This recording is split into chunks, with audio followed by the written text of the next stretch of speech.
Na psicanálise, as palavras desejo e vontade, eles são conceitos distintos, embora frequentemente confundidos. Vamos entender um pouquinho? Desejo, ele é entendido como algo inconsciente, muitas vezes fora do controle direto do indivíduo. Sigmund Freud, pai da psicanálise, ele postulava que o desejo surge das pulsões, sendo moldado por experiências infantis e também pelo inconsciente. O desejo não necessariamente ele busca realizações diretas e ele pode ser reprimido, deslocado ou manifestar-se de uma forma simbólica.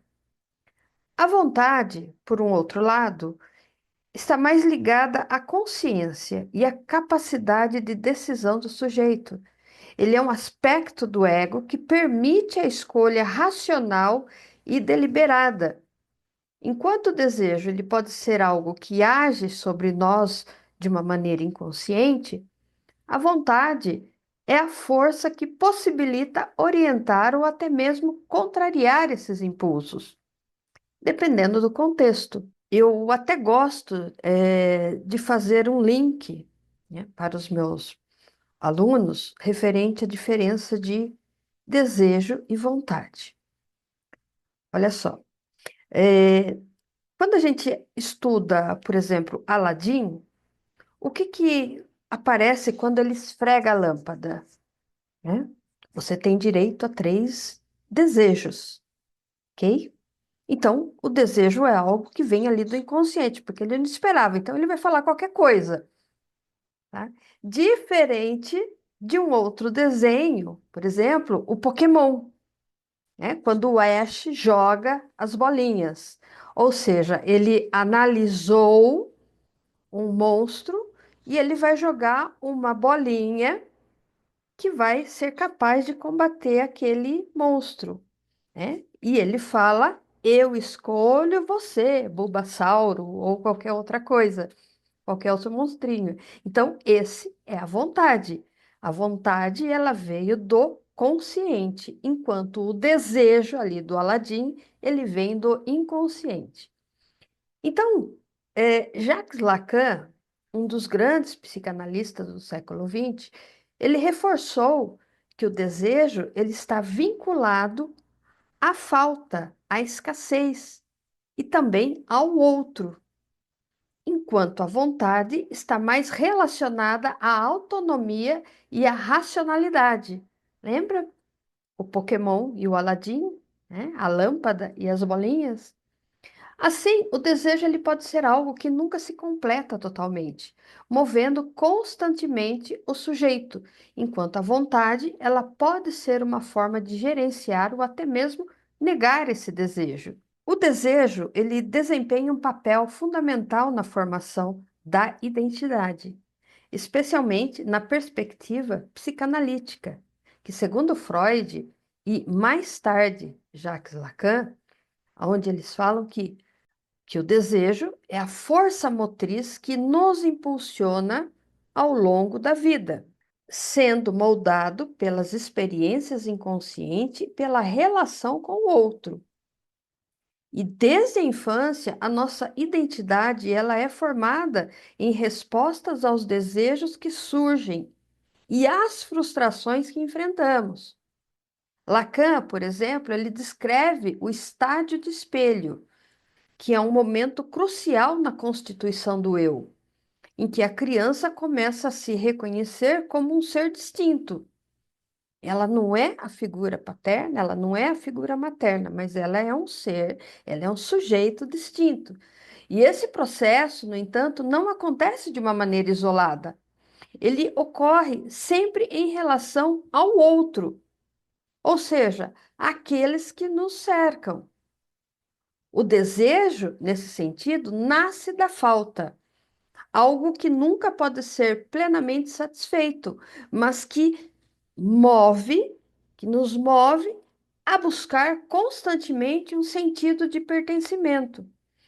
E além disso, o desejo ele está intimamente ligado às identificações que construímos ao longo da vida.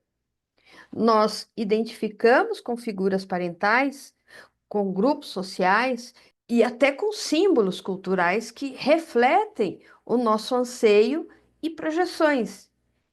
Em última instância, o desejo, ele nos orienta em busca por uma identidade que nunca será completamente fixada, mas sim uma coisa dinâmica, que está sempre em transformação.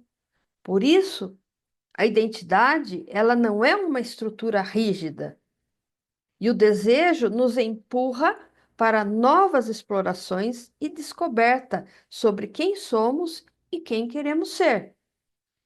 A vontade, por um outro lado, ela desempenha um papel essencial na formação da identidade, pois ela está ligada à capacidade do indivíduo de tomar decisões, decisões conscientes e direcionar a sua própria trajetória, que é diferente do desejo, que opera no nível inconsciente e muitas vezes surge a falta.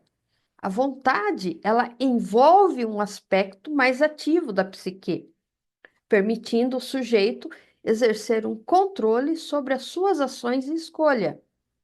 Na psicanálise, especialmente ali na obra de Freud e também de Lacan, a identidade ela é vista como um processo dinâmico, influenciado pelo desejo e pelo outro, que, no entanto, a vontade pode ser entendida como uma força que permite ao sujeito lidar com os seus desejos, que vai ali estruturando a sua identidade de uma forma mais autônoma. Ou seja, enquanto o desejo pode ser algo que nos impulsiona de maneira inconsciente, a vontade nos dá a possibilidade de refletir, decidir e agir de acordo com os valores e os próprios princípios. Além disso, a vontade é um elemento fundamental na construção da subjetividade, que é através dela que o indivíduo pode resistir a certos impulsos e moldar melhor as suas escolhas, assim como também criar um sentido de coerência interna. Por exemplo, alguém pode ter o desejo de seguir um caminho profissional influenciado por expectativas externas, mas a sua vontade pode ajudá-lo a tomar uma decisão alinhada com os seus verdadeiros interesses e valores. Na ótica da Melanie Klein, o desejo ele está profundamente ligado aos instintos e às fantasias inconscientes. O desejo surge como expressão do instinto de vida, que é o Eros, e também ao instinto de morte, Thanatos. Desde o nascimento, o bebê manifesta desejos intensos por objetos, como, por exemplo, o seio materno, que são carregados de significados emocionais. E esses desejos são acompanhados por fantasias inconscientes. Por exemplo, o bebê pode fantasiar que destrói ou idealiza o seio, dependendo da sua experiência de frustração ou gratificação. O desejo, para Klein, não é apenas sexual, como em Freud, mas também aquele agressivo e ambivalente. O bebê deseja o objeto, mas também pode querer destruí-lo. O conceito da vontade, na perspectiva kleiniana, embora ela não use o termo vontade com frequência, mas podemos entender esse conceito a partir da capacidade do ego de lidar com os desejos e ansiedades. Ou seja, a vontade pode ser vista como uma força psíquica que busca reparar os danos causados pela fantasia destrutiva. Na posição depressiva, o bebê começa a perceber que pode ter ferido o objeto amado, que é a mãe, e desenvolve uma vontade de reparar, e isso é chamado de reparação psíquica. Essa vontade de reparar é essencial para o desenvolvimento emocional e saudável, e também para a construção de vínculos afetivos mais maduros. Em resumo, Na visão de Klein, o desejo ele é instintivo, inconsciente, ambivalente e carregado de fantasia. E a vontade, ela pode ser entendida como a força interna que busca o equilíbrio, a reparação e a integração emocional. Agora, na ótica de Donald Winnicott, não oferece definições formais de desejo e vontade como conceitos isolados, mas esses temas eles aparecem de forma implícita em sua teoria do desenvolvimento emocional e da constituição do self. Vamos destrinchar isso com base em seus principais conceitos. Na teoria winnicottiana, o desejo ele pode ser entendido como uma expressão espontânea do verdadeiro self, que surge ali nas primeiras experiências do bebê, quando há respostas adequadas do ambiente, especialmente da mãe. O desejo ele está ligado à criatividade e à capacidade de viver de forma autêntica, quando o ambiente ele é suficientemente bom. O bebê, ele pode desejar brincar, explorar, ou seja, expressar o seu ser. Se o ambiente falhar, o desejo pode ser reprimido, dando lugar a um falso self, que age para agradar ou se adaptar, e não por um desejo genuíno de ser, do self. Na visão de Winnicott, a vontade, ela é como uma força de amadurecimento. A vontade, embora não nomeada diretamente por Winnicott, ela pode ser associada à capacidade de se afirmar como um sujeito, aonde relaciona-se a transição da dependência adulta para a independência relativa. É a força que permite o indivíduo se separar da mãe, construir limites e assumir a sua própria existência. A vontade aparece quando o sujeito começa a dizer não, a escolher, a se posicionar. E isso são sinais de amadurecimento emocional, que também pode ser vista na busca por continuidade do ser, ou seja, manter uma identidade coerente ao longo do tempo. Em resumo, para Winnicott, né, essa interpretação do desejo é a expressão espontânea do verdadeiro self, que nasce em um ambiente seguro e responsivo. E a vontade é a força de afirmação do self, que está ligado à autonomia, à separação e amadurecimento. Na visão de Joseph Brauer, embora seja uma figura central na origem da psicanálise, ele não elaborou definições explícitas de desejo e vontade como conceitos teóricos isolados, como fizeram Freud, ou Schopenhauer, Klein, Lacan. No entanto, podemos inferir como esses temas aparecem em sua obra, especialmente no contexto do método catártico e do tratamento da histeria. O desejo, na perspectiva de Brauer, ele pode ser entendido como uma força psíquica reprimida que busca expressão.